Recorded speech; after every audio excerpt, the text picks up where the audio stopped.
Appeal करता हूं कि पहले मतदान करें और उसके बाद जलपान करें। मैंने भी अभी देखा आपने जलपान किया है। तो खबर पर ज्यादा जानकारी के साथ हमारे सहयोगी अलग अलग जगहों से हमारे साथ जुड़ गए हैं। हरीश खनेड़ा हमारे सहयोगी देहरादून से हमारे साथ हैं, तो संजय पुंडीर हमारे सहयोगी हरिद्वार से हमारे साथ हैं, वहीं गाजीपुर से हमारे सहयोगी मोहम्मद आरिफ भी हमारे साथ जुड़ गए। तो सीधा रुख करेंगे हरीश खनेड़ा का। हरीश, उत्तराखंड में मतदान की जो प्रक्रिया है वो बदस्तूर जारी है, तमाम तैयारियां कर ली गई हैं। जनतंत्र टीवी भी लगातार अपने दर्शकों को पल पल की अपडेट्स यहां पर दे रहा है।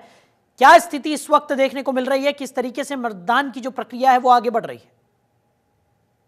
देखिए, उत्तराखंड में जिस तरह से तमाम तैयारियां पहले ही पूर्ण हो चुकी थी और जिला निर्वाचन अधिकारियों को ये कहा गया था कि सभी व्यवस्थाएं चाक चौबंद कर दी जाएं। और जैसे कि आपने देखा कि आज सुबह 7 बजे से ही लगातार जगह जगह मतदान किया जा रहा है, लोग अपने घरों से बाहर निकल रहे हैं और बहुत ज्यादा उत्साह लोगों के अंदर इस बात को लेकर के है, क्योंकि पिछले 2019 का रिकॉर्ड अगर देखा जाए तो उससे इस समय तक की अगर बात करें तो काफी ग्राफ ऊपर जा चुका है। काफी अच्छा मतदान उत्तराखंड में इस समय किया जा रहा है। 5 लोकसभा सीट पर इस समय मतदान हो रहा है और तमाम 13 के 13 जनपदों में भव्य तरीके से लोग अपने घरों से बाहर निकल रहे हैं। लोग अपने घरों के कामकाज को छोड़ करके, जो रोजमर्रा के काम हैं उनको छोड़ करके, चाहे लोग किसी भी प्रतिष्ठान में हों, सभी लोग इस समय मतदान के लिए पहुंच रहे हैं। खुद जिलाधिकारी देहरादून की अगर बात करें तो उन्होंने भी अपने मताधिकार का प्रयोग किया है। इसके अलावा रेखा आर्य ने भी अपने त्रिपुरा में अपना मताधिकार का प्रयोग किया है। सूबे के मुख्यमंत्री पुष्कर सिंह धामी ने अपने गृह जनपद खटीमा में अपने मताधिकार का प्रयोग किया है और एक नारा उन्होंने दिया है कि पहले मतदान उसके बाद जलपान। तो कहीं न कहीं एक जागरूक करने के लिए भी लोगों के लिए एक अपील मुख्यमंत्री के द्वारा की गई है।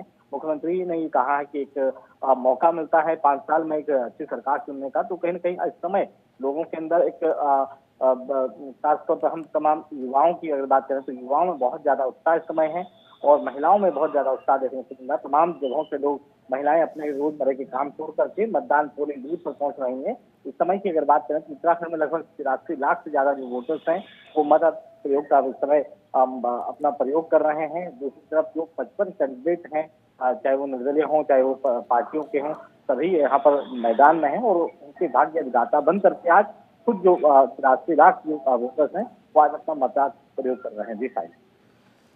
हरीश बने रहिए हमारे साथ। हमारे सहयोगी संजय पुंडीर भी हरिद्वार से लगातार हमारे साथ बने हुए हैं। संजय, हरिद्वार की बात करें तो हरिद्वार सीट की काफ़ी ज़्यादा चर्चाएं थी। लगातार हम पहले भी चर्चा कर चुके हैं कि हरिद्वार सीट से जिस तरीके से प्रचार प्रसार हमने देखा, चाहे वो भारतीय जनता पार्टी का हो या फिर कांग्रेस का हो, क्योंकि उत्तराखंड की अगर हम बात करें तो मुख्य जो लड़ाई है वो कांग्रेस वर्सेस भारतीय जनता पार्टी ही हमेशा से रही है। ऐसे में इस बार कांटे की टक्कर की उम्मीद जताई जा रही है। हरिद्वार में क्या कुछ स्थिति है और कैसे मतदान की प्रक्रिया आगे बढ़ रही है?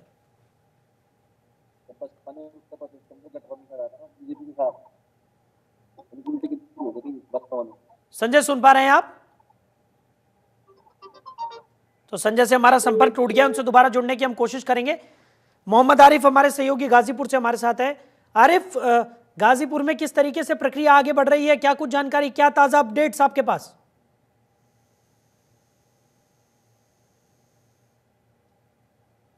देखते हुए लोग सुबह से कतारों में लगे थे, मगर किस तरीके से मतदान देखा जा रहा है क्योंकि आज शुक्रवार का दिन भी है। लोग नमाजों के लिए अपनी तैयारी कर रहे हैं, उसको देखते हैं। हम मुस्लिम बहुल्य क्षेत्र गए, अमृतसर के क्षेत्र गए, हम लगातार जिस तरीके से भीड़ दिखाई देती है रोडों पर, लोगों ने सुबह से ही कतारों में लगकर लगातार अपने मतदान का उपयोग करा।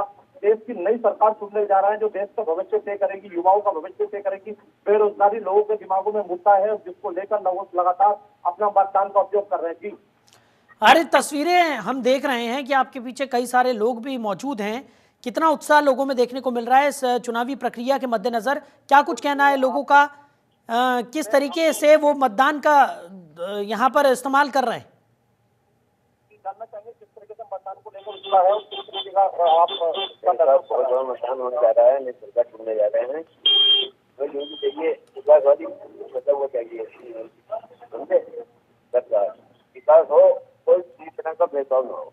हम एक हैं, एक ही रहेंगे और हिंदुस्तान की बजाय से हिंदुस्तान में ही रहेंगे। ठीक है, बिल्कुल। जैसा कि हमने देखा, लोग चाहते हैं कि देश का विकास हो और विकास के मुद्दे पर ही वोट कर रहे हैं लगातार। जिस तरीके से लोग मेरे साथ और भी हैं, उनका जानना चाहेंगे किस तरीके से अपनी बात वो रखना चाहेंगे मेरे साथ बीच में। कुछ युवा है, युवा ने किस तरीके से अपना वोट करा है और युवा किस चीज को लेकर वोट कर रहा है, किस चीज को लेकर वोट कर रहे हो? वो बेरोजगारी और काफी दिक्कत है, तो इस वजह से काफी लाइन है, सुनने की नमाज भी है, लेकिन फिर भी सभी लोग खड़े हुए हैं। तो युवाओं ने अपनी बात रखी, जिस तरीके से बेरोजगारी है, बेरोजगारी के मुद्दों को लेकर युवा जिस तरीके से मतदान कर रहे हैं और अच्छी सरकार चुनना चाह रहे हैं। हमारे देश कुछ लोग और हैं और जो सरकार है, कुछ हमारे साथ बुजुर्ग भी हैं और जानते हैं उनसे किस तरीके का मतदान है, किस तरीके की उत्साह है मतदान को लेकर। ये है कि वोट ही नहीं आए, जिस घर में 6 वोट है उस घर में 1 वोट आया, किसी के साथ आया में किसी का पूरा घर में वोट नहीं है, तो वोट डालेंगे कहाँ से?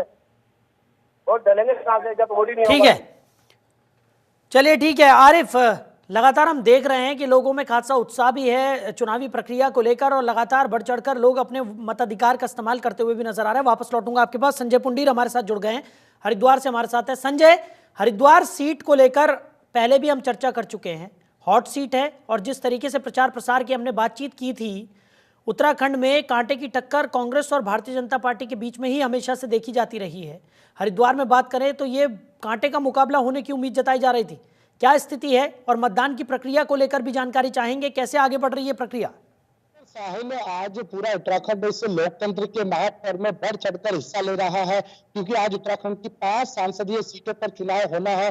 पहले चरण का ये चुनाव है। सुबह 7 बजे से ही लगातार जो मतदाता है केंद्र पर पहुंच रहे हैं और अपने मत का प्रयोग कर रहे हैं। हालांकि अगर हरिद्वार की बात की जाए तो हरिद्वार में भाजपा और कांग्रेस का जो मुकाबला है वो आमने सामने का रहने वाला है, क्योंकि जहां एक पूर्व मुख्यमंत्री त्रिवेंद्र सिंह रावत ने भाजपा से मैदान में, तो वही पूर्व मुख्यमंत्री के बेटे वीरेंद्र सिंह रावत कांग्रेस के प्रत्याशी बनाए गए हैं।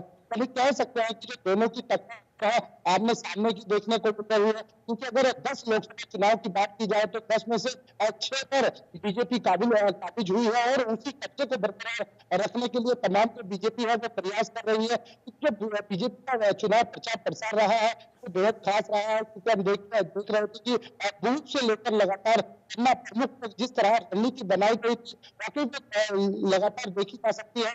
और ये भी कहा जा सकता है कि बीजेपी जीत के लिए एडी चोटी का जोर लगा रही है। हालांकि आज जिस तरह से चुनाव हो रहा है उसमें भी जो बड़े दिग्गज नेता है वो भी कहीं ना कहीं बढ़ चढ़कर हिस्सा ले रहा है और ये भी अपील कर रहे हैं कि प्रधानमंत्री नरेंद्र मोदी को फिर देश का प्रधानमंत्री बनाना है।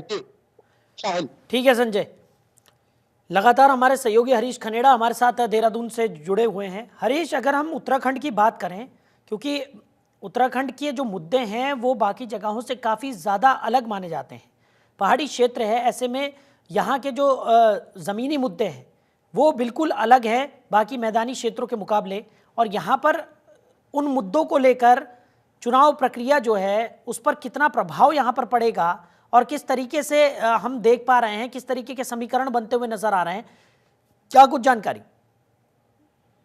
देखिए शायद आपने जिस तरह से मुद्दों की अगर बात की है तो यहाँ पर तमाम ऐसे मुद्दे हैं जिनको लेकर के आज युवा, महिलाएं और तमाम जो लोग हैं वो वोट कर रहे हैं और एक अच्छी सरकार चुनने का लोगों ने संकल्प लिया है। जिस तरह से आपने देखा कि प्रदेश में किस तरह से महंगाई चरम पर है, बेरोजगारी है, क्योंकि जैसे आपने जो जिक्र किया है साहिल कि उत्तराखंड की भौगोलिक स्थिति बहुत अलग है, यहाँ पर बहुत ज्यादा कृषि की संभावना नहीं है, तो हर घर में एक रोजगार की तलाश हर किसी को होती है। और जैसे कि आपने देखा चाहे अग्निवीर योजना हो, क्योंकि तमाम घरों से लोग यहाँ पर सेना में ज्यादा हैं, तो कहीं न कहीं लोगों की नाराजगी भी है और इसी बातों से लेकर के आज लोग अपने मताधिकार का प्रयोग कर रहे हैं। सभी लोग बहुत ज्यादा उत्साहित हैं और तमाम जगहों पर अच्छी वोटिंग इस समय की जा रही है। जैसे जैसे समय बढ़ रहा है तो जो वोटर की संख्या है वो भी वोट परसेंट भी बढ़ रहा है। तो ये माना जा रहा है जिस तरह से चुनाव आयोग ने एक यहाँ पर एक टारगेट रखा है कि इतना परसेंट यहाँ पर वोट किया जाएगा, लगभग 90% से ज्यादा वोट का टारगेट चुनाव आयोग की तरफ से यहाँ पर रखा गया। तो